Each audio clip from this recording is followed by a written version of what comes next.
কবি রবীন্দ্রনাথ ঠাকুরের আমার আজকের পরিবেশনার কৃপণ।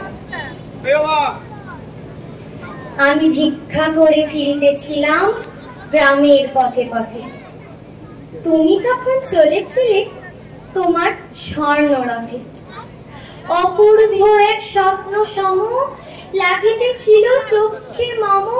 কি বিচিত্র শোভা তোমার, কি বিচিত্র সাজ। আমি মনে ভাবিতেছিলাম, এ কোন মহারাজ। আজি শুভক্ষণে রাত পোহালো, ভেবেছিলেন তবে আজ আমারে দাঁড়ে দাঁড়ে ফিরিতে নাহি হবে। বাহির হতে নাহি হতে কাহার দেখা পেলেন পথে। চলিতে রথ ধন ধান্য ছড়াবে দুই ধারে। মুঠা মুঠা কুড়িয়ে নেব, নেব ভারে ভারে। দেখি সহসা রথ থেমে গেল আমার কাছে এসে। আমার মুখ পানে যে নামলে তুমি হেসে।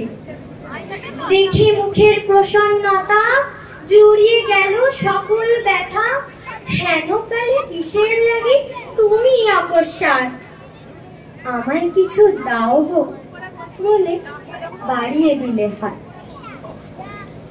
মরি, এ কি কথা রাজাধিরাজ, আমায় দাও গো কিছু।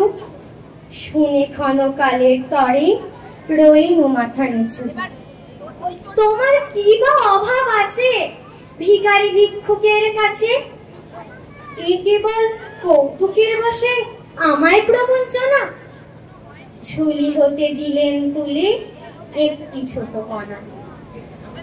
যবে পাত্রখানি ঘরে এনে উজাড় করি, এ কি ভিক্ষা মাঝে একটি ছোট সোনার কণা দেখি।